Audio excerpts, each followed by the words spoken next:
கரூரில் ஏற்பட்ட கூட்ட நெரிசல் சம்பவத்தை சிபிஐ விசாரிக்க வேண்டும் என தாவேக தரப்பில் மனு தாக்கல் செய்யப்பட்டிருக்கிறது. கூட்ட நெரிசலில் உள்ளூர் அரசியல்வாதிக்கு தொடர்பு உள்ளதாக தாவேக தரப்பு குற்றம் சுமத்தி இருக்கிறது. அண்மை செய்தியாக பார்க்கின்றோம்.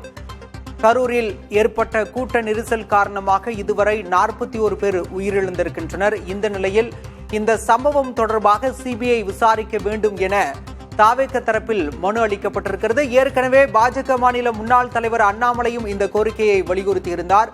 சிபிஐ விசாரணை நடத்த வேண்டும், ஒரு நபர் ஆணையத்தை முதலமைச்சரே நியமித்திருப்பது ஏற்புடையது அல்ல என அண்ணாமலை ஏற்கனவே கூறியிருந்தார். இந்த நிலையில் தற்போது கரூரில் ஏற்பட்ட கூட்ட நெரிசல் விபத்து காரணமாக 41 பேர் உயிரிழந்த நிலையில் அது தொடர்பாக சிபிஐ விசாரிக்க வேண்டும் என தாவேக தரப்பில் குற்றம் சுமத்தப்பட்டிருக்கிறது. அது மட்டுமல்லாமல் சிபிஐ விசாரணை கோரி தாவேக தரப்பில் மனு அளிக்கப்பட்டிருக்கிறது. விவரங்களோடு செய்தியாளர் சுப்பையா இணைந்திருக்கிறார். சுப்பையா, இது எந்த அமர்வில் முறையிடப்பட்டிருக்கிறது? இந்த மனுவும் எப்போது விசாரணைக்கு வர உள்ளது?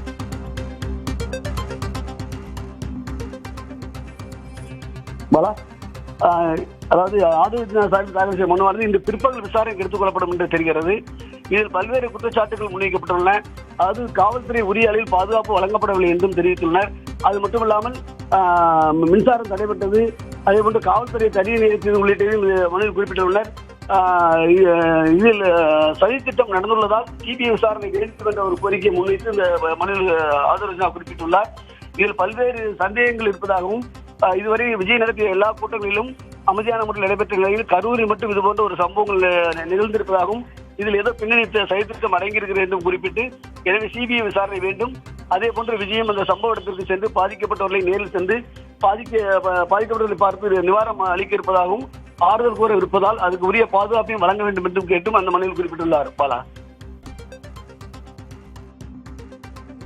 கரூரில் ஏற்பட்ட கூட்ட நெரிசல் காரணமாக 41 பேர் உயிரிழந்த நிலையில் தற்போது அது தொடர்பாக சிபிஐ விசாரணை கோரி தாவேக தரப்பில் மனு தாக்கல் செய்யப்பட்டிருக்கிறது. இந்த மனு என்பது இன்று பிற்பகல் விசாரணைக்கு வரும் என தெரிவிக்கப்பட்டிருக்கிறது. விவரங்களுக்கு நன்றி சுப்பையா.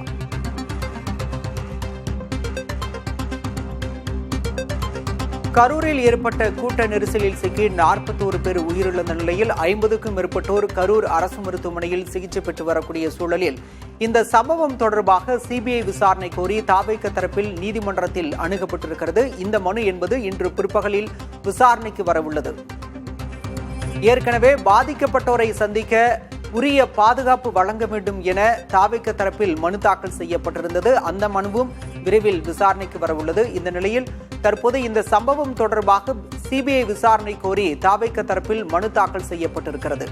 ஏற்கனவே தமிழ்நாடு அரசு சார்பில் அமைக்கப்பட்ட ஒரு நபர் ஆணையம் விசாரணையை தொடங்கியிருக்கிறது. மேனாள் நீதிபதி அருணா ஜெகதீசன் 2வது நாளாக தொடர்ந்து அந்த பகுதியில் விசாரணையை மேற்கொண்டு வரக்கூடிய சூழலில் தாவேக தரப்பில் சிபிஐ விசாரணை கோரி மனு தாக்கல் செய்யப்பட்டிருக்கிறது.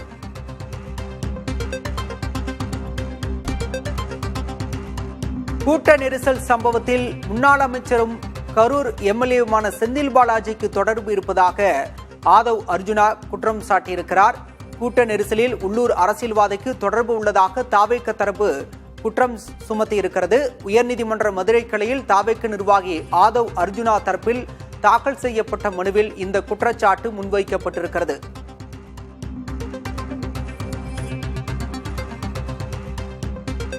கூட்ட நெரிசல் தொடர்பாக திமுகவை சேர்ந்த முன்னாள் அமைச்சரும் எம்எல்ஏவுமான செந்தில் பாலாஜிக்கு தொடர்பு இருப்பதாக தாவேக நிர்வாகி ஆதவ் அர்ஜுனா குற்றம் சுமத்தியிருக்கிறார். இது தொடர்பாக சிபிஐ விசாரணை வேண்டும் என்றும் தன்னுடைய மனுவில் அவர் கோரியிருக்கிறார்.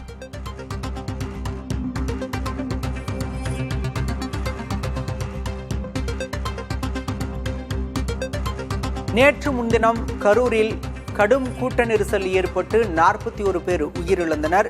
50க்கும் மேற்பட்டோர் தற்போது மருத்துவமனையில் சிகிச்சை பெற்று வரக்கூடிய சூழலில் இந்த சம்பவம் தொடர்பாக சிபிஐ விசாரிக்க வேண்டும் என தாவேக தரப்பில் உயர்நீதிமன்ற மதுரை கிளையில் மனு தாக்கல் செய்யப்பட்டிருக்கிறது. அந்த மனுவை தாவேக நிர்வாகி ஆதவ் அர்ஜுனா தரப்பில் தாக்கல் செய்யப்பட்டிருக்கிறது.